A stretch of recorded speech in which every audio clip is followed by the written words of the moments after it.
Welcome to the stream, everybody. I appreciate you all joining me today. We are going to be playing some 7-point Singleton. This is the second semifinal. So we are looking for a good match, and the consequences of the match means they get to play for the final. I do not know when that final is going to take place. It's possible does take place tomorrow, but that is still up in the air. But for those who are new to the stream, thank you very much for joining me. You can follow me, and you can join me each and every week on Tuesday night at 8 p.m. Eastern. I play 3 rounds of Old School Magic with the Northern Paladins as part of the Tuesday night gauntlet. Upcoming stream tomorrow at 2 p.m. Eastern. That's 8 p.m. Central European Time. The Alpha 40 Monthly League Finals. We have Simon and Rodolph playing against each other, and we're hoping for an excellent match of that. Some good cards going on, both really fun decks. It looks like from the Alpha 40 finals, and I should be joined by Drew Epstein tomorrow as well, like I normally am for the Alpha 40 finals. So. Yeah, Simon's in chat right now. He wants to know who he will be playing against in that. So yeah, Simon has made it to the finals of the 7-point Singleton Old School, and he's in the finals of the Alpha 40 League. So today we will be doing 7-point Singleton, and my co-host today is Brian Weissman once again. The two of us, you will hear both of us in just a few moments, and let's bring it over to the players, and we will see. So we're bringing it into the players, and we're hoping that we can have some good games of Magic. Gentlemen, how's everybody doing today? Doing great. Just fine. Ready for a spanking. This is up to 3, right? Yeah. So, Dave hasn't lost a match in this league, and Evan, have you lost any matches in this league? I have. You have? I lost to a red-green aggro deck. A red-green aggro deck. Yeah. Okay. So Dave is currently 8-0, 7-0, right? Yeah, 7. 7-0. All right. So in this league, he's only lost 0 times, and when it comes to this deck, he's only lost to one person, and that's actually yours truly. I was able to beat him in some pickup games on the Walk Walk stream a little over a week ago. Right. I heard. So yeah, he destroyed me. Yeah, Dave's getting the losing out of the way for that, so that he can win the league. All right. Well, gentlemen, have you guys decided who is going first? No. Okay. No, let me grab. I can grab some dice. Right. Do you have dice handy? You Yeah, do I your do. thing. I'm gonna mute myself here, and then Okay. Brian and I are gonna start some commentary. So Okay, great. good luck, gentlemen. I appreciate it. Thanks, Thank Reg. you. Thanks so much for casting. Oh, thank you. You want to call it? Odds, please.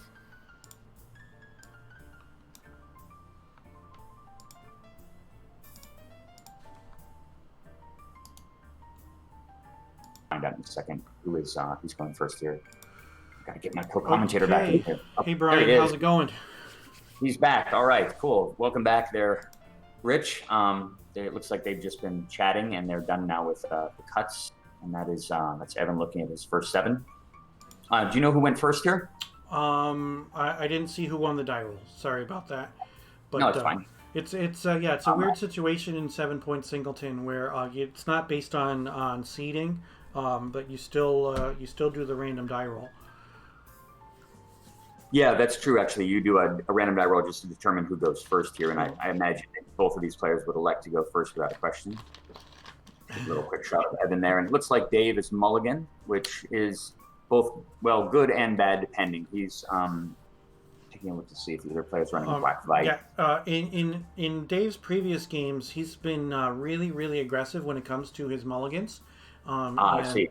He wants to make sure that he can get that explosive start. Like you were talking yesterday about the red deck getting the explosive start. Dave wants to guarantee something pretty early on turn 1. or maybe something on turn 2. He doesn't want to sit around and hope that something can happen.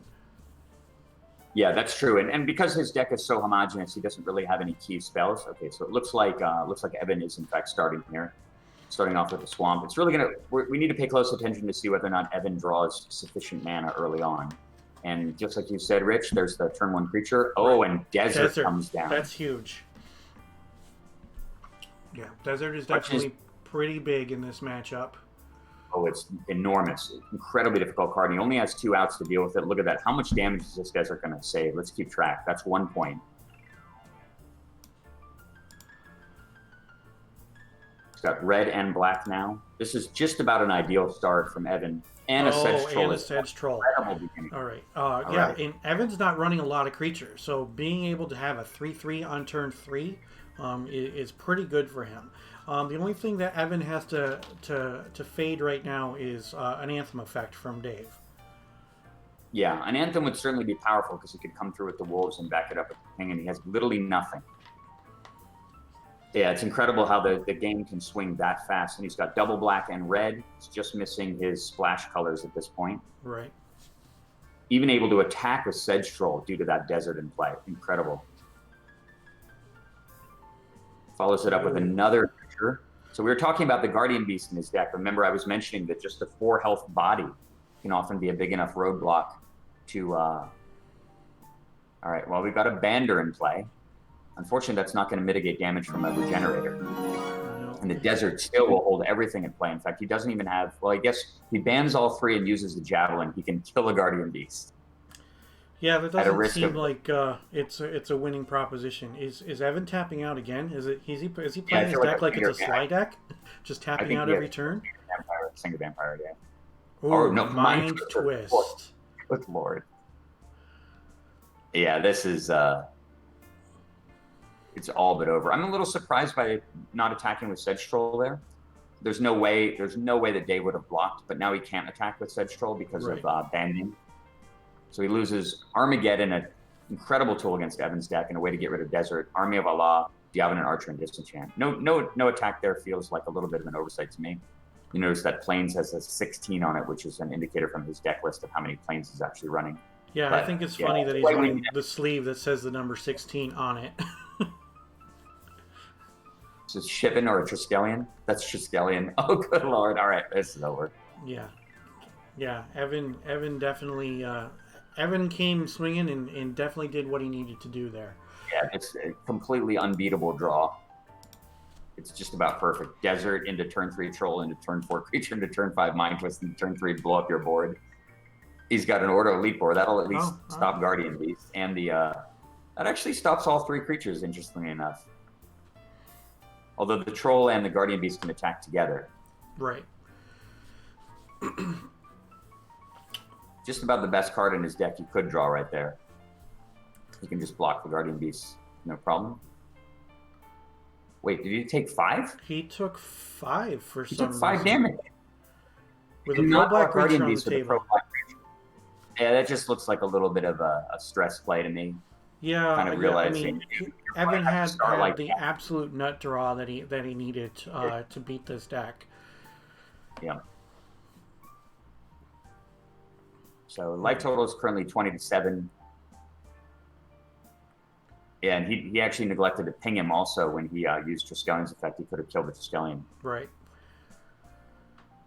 Yeah, so that was definitely the draw that Evan needed. So Evan being able to steal game 1 means that that puts Dave on his back foot. Now, I mean, you can't count Dave out, but oh wow, Fissure. Fissure on the Order of Leapor, I assume.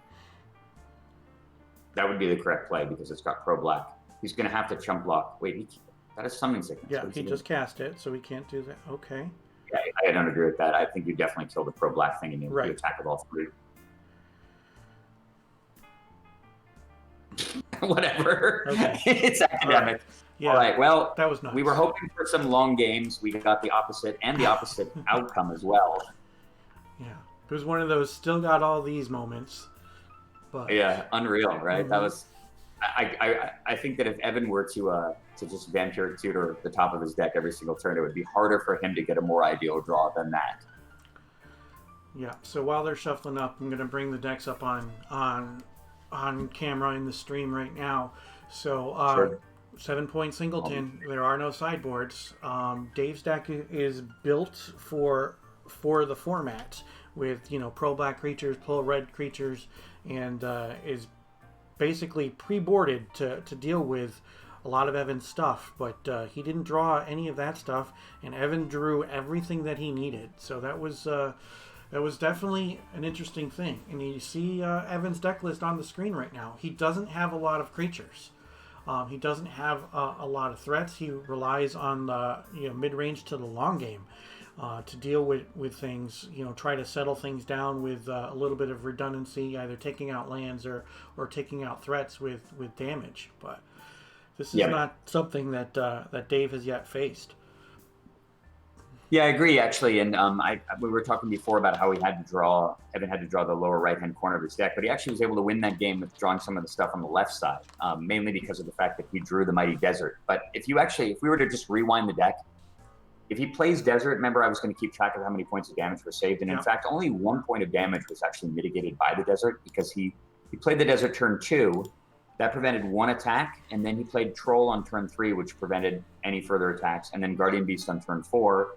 And Dave had no offense because he was stuck on 2 land. Then he mind twisted his hand on the following turn on turn 5 for scaling away his board on the next turn and then just smashed his face in the next few turns. Absolutely brutal draw. Like I said, absolutely brutal draw. Yeah. I mean, it really, short of drawing something like Mox Pearl, Swords to Plowshares, I guess he did have balance though. So Dave does have balance in his deck. I mentioned before that he didn't have it as a way to come back, but he does have it. And it's weird to see balance in a white when you wouldn't think that the situations would arise where the card would be good, but balance was still actually a quite viable top deck there to get maybe back into the game to destroy most of Evan's lands and give him some way to get back into the game if Evan were to just draw a few more lands in a row. But yeah, there was just simply no time. Looks like they're shuffling up here. Evan's already got his next 7. Dave mulliganed, so. Oh, Dave mulliganed again. Okay, so Yeah. they're shuffling quick, too. Dave's putting his card back on top. Evan's keeping his initial 7. Must feel good to run the multicolor deck. Oh, and he does not have a 1-drop. No 1-drop. Yeah, well, he probably didn't want to go down to 5. Just looks like an instant replay from game 1 minus the creature. Ooh, Desert of his own. Pikeman. Yeah, but obviously Desert in Dave's deck, not quite as effective. Pikeman comes down, it's got about 800 signatures on it. So it must have been some sort of prize from another event. Mm-hmm. I saw an Underground Sea in Evan's hand right there. So he's got blue mana if he needs it. All right, so Dave with 3 lands, he doesn't even need to draw another land for the rest of the game, and he can just start going nuts. Yeah, absolutely true. All right, we'll see. He's got a little bit of pressure here. None of the really powerful 2-drops. He's got all of his colors now in the form of City of Brass. And down comes the Troll again. He can cast that with impunity since there's no red in Dave's deck. And his range of... Okay, Nice. So he did draw Swords to Plowshares. That is a critical card to have right now. It does gain 3 life, but it does remove one of the most robust blockers in Evan's deck. And of note, that Swords to Plowshares was with new art created by artist Jeff Menges for GloryCon last year, cool. in about a year ago now. One of the last in-person old school tournaments before the COVID crisis. I did not know about that. Yeah, I was wondering about it, where the ultimate came from. So City Brass Icy Manipulator comes down. He has to take a point of damage to do that. Dropping him down to 18. He's going to take 3 more. And Icy is just, Crusade. Smashing for 6. All right, now this is the kind of draw that Dave is looking for. Just steady pressure backed up by Crusade. Earthquake won't even solve the problem, although Earthquake will kill off. He's got double red now and triple black, so he's found most of his colors. Doesn't have green, but that's not too important. Down comes Singular Vampire. All right, And due to banding, stem the bleeding. Yeah. Due to banding, actually, he's going to probably just have to block this and trade for 1 creature because of banding. There are 2 banders. That's basically a 6 health band. He can almost, he should just ban them all together and attack here, I think. Send them all in. He might attack together. with the band and Yeah. No, they all go together. Yeah. So I mean, what if he blocks? I think that maybe the pikeman is the one that the damage should go to. No, he just takes 6. Yeah, I think I would kill off the Javelineer. I think having extra banders is more important. Knights of Thorn, a devastating creature. Earthquake is not an out against that, although the vampires. He basically needs Earthquake here or he's dead. Mm-hmm. And even Earthquake would take him down to 3. There's no Wrath of God effect, no damnation. Icy is way too slow. So Even if 3 banding creatures. even if he was playing the one black Wrath of God Hellfire from Legends, you still take 3 damage for each thing that you blow up. So Yeah, no, there's just no this low. Even the symmetric removal spells. All right, I don't agree with attacking a band here because that allows him to. It allows him to. Well, he's got the icy at least too. He can stop the Knights of Thorn.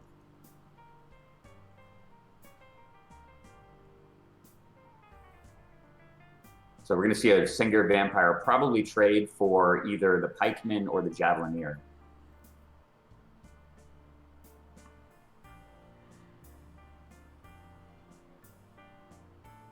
And he can't interrupt the band by killing one of them to split it apart. If he had a lightning bolt and only one of the creatures could band, he could split the band into 2 pieces and block one of the half.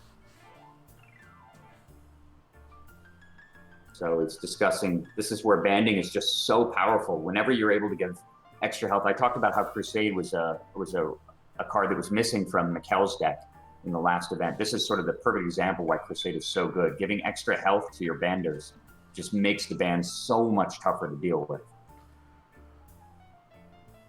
So he's going fissure. Take a point. Is he going to fissure one of them? Okay. He's going to fissure one, but they still all have enough health and they're both banned, so he can still trade. The vampire's still going to die.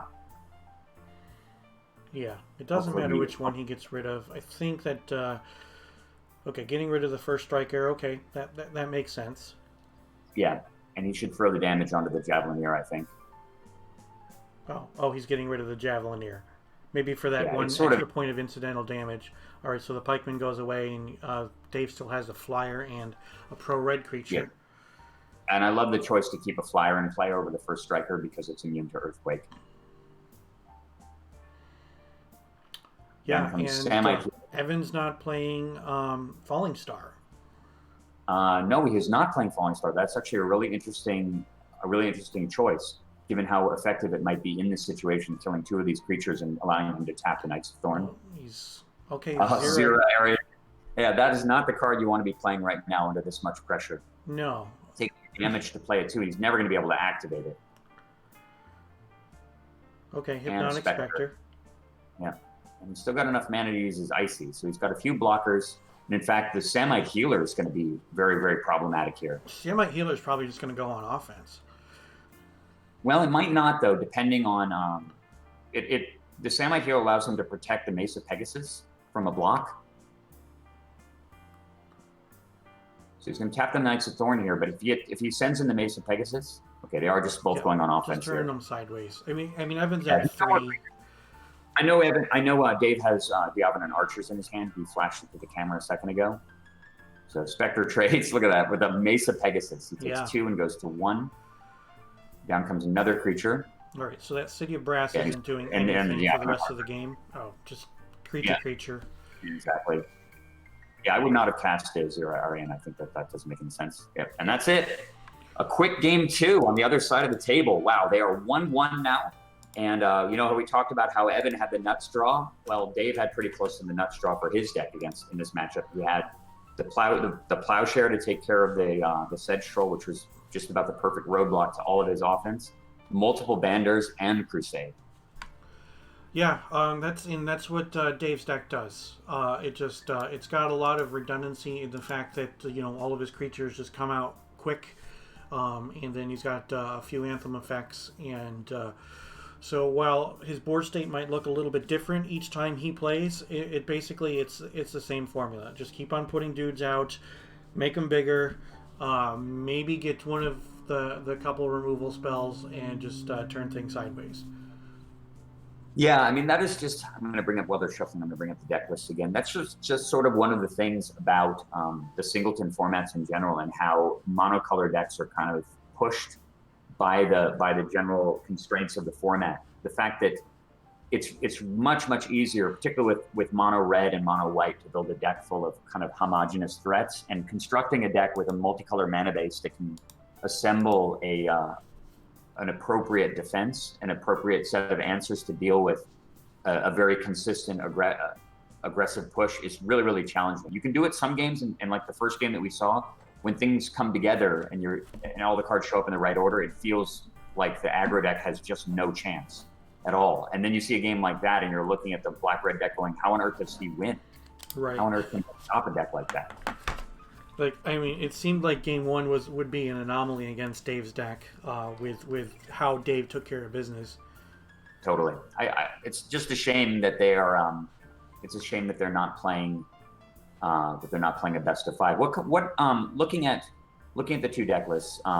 Let's refer back to Dave's deck for the time being. What do you think are the key cards in Dave's deck for beating the red black green deck? What are the cards that he really wants to draw early? If he can draw one of the two knights, either Black Knight or Order of Leaper, obviously those are pretty good. And then if he can get something on turn one, I mean, he's got what, 5-6 things that he can play on turn one. Ideally, he would want to play one of those as well. I don't think that again, his blueprint is just throw stuff down and turn it sideways. And because of the fact that he's got so many cards that are against Evan's deck with the protection, or even like regeneration or banding or whatnot, it's an uphill battle. So that Osai Vultures. Yeah, Vulture comes down turn one thanks to Mox Pearl, but look at that. Evan has the Mighty Desert again. And it doesn't make a lot of sense, but Desert even works on flyers for some reason. Yeah, it definitely doesn't make any sense. Yeah, it really doesn't. But there's a lot of weird creatures like Whippoorwill, for example, in the dark, which is clearly a bird with wings and it doesn't have flying. So there's not a lot of uniformity in terms of the effects of cards from the early days. They weren't really too worried about that. All right, Demonic Tutor. All right, what does he get here? What do you think is the card to get? I think that maybe he can get some sort of wrath effect. The only thing I can think of is maybe Disc. Because Disc would end up if it does anything, it ends up being a 4-for-1. That's really the only thing that I can think of. But he would have to have the mana to actually cast it, and he would have to fade a disenchant. So four cards actually. Yeah, he'd have to fade Disenchant, Divine Offering, Orb, which Dave probably doesn't have, given that Desert is still in play, and he would also have to fade Dust to Dust, because even though the Disc would be a singular target. Dave has 2 different artifacts in play, and I'm sure he would happily sack his Mox Pearl in order to kill off a Disc. Oh, absolutely. So that is it's a huge gamble to get Disc. If it paid off, it could easily win him the game, given that Dave, I think, only has 2 cards left in hand. But if he doesn't draw Disc, or if he doesn't get Disc, or if he plays the Disc and it's destroyed, it would be enough pressure. He's going to have to tap out to do it also. But what I think Dave needs right now, he needs some kind of a Crusade effect. He needs Angelic Voices or Crusade, and so he can start attacking through the Desert, or he needs Strip Mine or Chaos Orb. Yeah, Dave's got definitely some answers, and obviously we're not going to see what Evan. How about Armageddon here? Can you imagine Armageddon? Armageddon would be pretty huge. Yeah.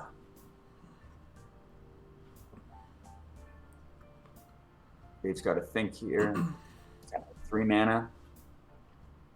Archer. That is unfortunately a weak play, but it does have 2 health. The Evan and Archer's a 1/2. So we're going to see most likely what the Demonic Tutor card is here. I think he got Nether Void. Probably not. Yeah, that would be pretty terrible in this matchup, wouldn't it? It would be pretty terrible. That's the thing about a card like Nether Void, though, right? Absolutely backbreaking against a control deck, and so bad against White Weenie. Badlands. Right, Badlands. All right, there's 4 mana. It looks like he keeps flashing these cards to the screen, but I'm not able to quite catch him in time. See, no one else is. He's tapping 4. He could have potentially gotten Mind Twist. I can't imagine that Mind Twist is the card that he would want right now, given his hand. All right, so it's a Chain Lightning. It's got to be the 2 health creature. Yep, makes sense. So he didn't get Disc. Does Osai Vulture get a counter from that? I haven't seen the It card will. played You too have to many remove times. 2 counters to give it +1/+1 till end of turn. But I'm saying, does it get a counter whenever a creature dies? Yeah. Yeah. It works. I believe it it's friendly it creature? might be at the end of the turn. Hey, I'll look it up. Yeah, we'll find out. All right. So throws a javelin at him. Oh, there it goes. Okay, so it is now. It's got a counter on it, which will allow it to attack once through desert. Copper tablet, though, continuing to tick away. Armageddon. Game over. Oh, brutal. Wow. He's got a bolt as well, so he can shoot the archer. He can at least kill the vulture. I see pyrotechnics in his hand right there. Oh, that is so bad. Copper tablet and Mox Pearl still in play. No land. Yeah, that Geddon was definitely pretty huge. Yeah. So that's probably the turning point. But I mean, you can't leave Evan out. You never know. Yeah, he's got a bayou at least. That's not completely out of land.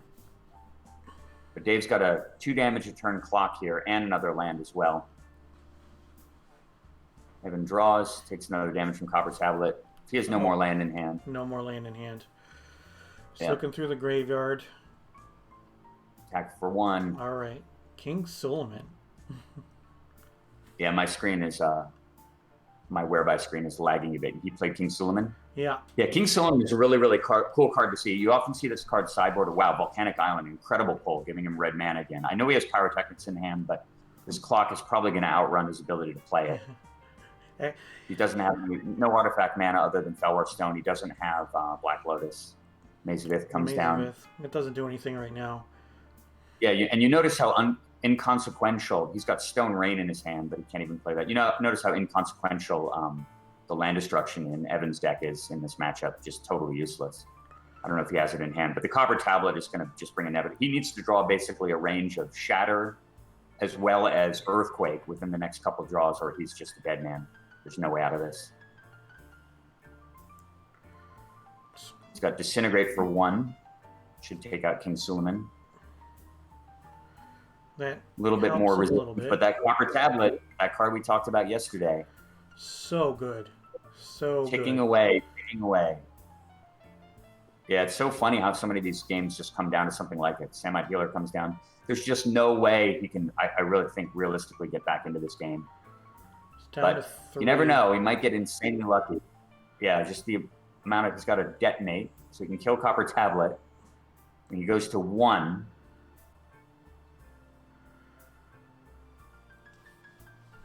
That was a play he had to make, but going down to 1 definitely doesn't feel good.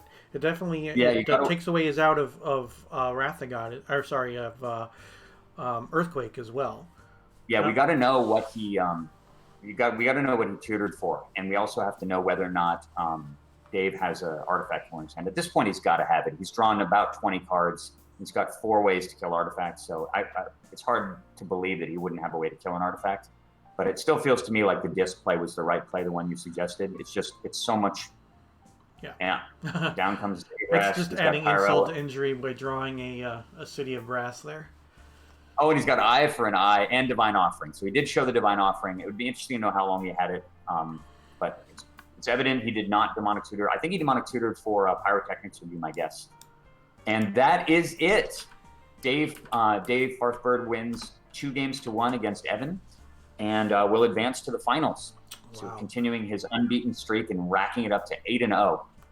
I think this was sort of about what we kind of would have expected given the way the match worked out with White Weenie just being, you can see Dave's relieved there. Are you still there, Rich?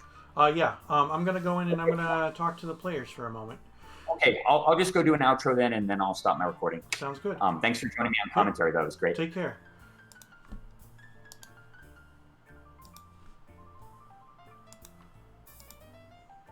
Have to answer like Sedge Troll, Guardian Beast were actually the ones that I was most like swordsworthy. Yeah. And if you can be on the play and start firing off land destruction effects, I only have 20 sources. So if you can like Yeah, get to, like, I drew 1 Stone Rain 3 games. yeah, I if mean, you can get to 2 or 3 LD effects on the play, especially like the thing I was most worried about was like the turn 2 Sinkhole into Yeah, I turn didn't see that. 3 Ice Storm kind of thing. yeah, but Or like, whatever. him into an ice storm, same kind of principle, right? Right. But I got that huge mind twist game 1. I mean, that was massive. You had the nuts game 1. That was absolutely ridiculous. Oh, that was perfect draw. That was nuts. Perfect Yeah, draw. that was off the hook. and yeah, that was a perfect draw. Yeah. In game 3, I was about to completely destroy him, but oh yeah, no, But what did you tutor for? pyrotechnics. You did tutor. I wasn't sure if you tutored for the disc or not. Dave, when he tutored, did you have the divine offering in your hand? When I did when the he did demonic what? tutor, did you have some artifact destruction? No, I don't think I mean, so. he's got 3 artifact destructions. I thought it was I kind think of. I drew the divine offering a while later. Oh. Yeah. So yeah, because we thought you were going to tutor for the disc, drop the disc on the following turn, and hope for like a 4 or 5 for 1. I had an icy I could have played on turn 4, but I wanted to keep the desert open. So it turned. I mean, that's a fine play, only except if he has Armageddon. That's the only way that's a bad play.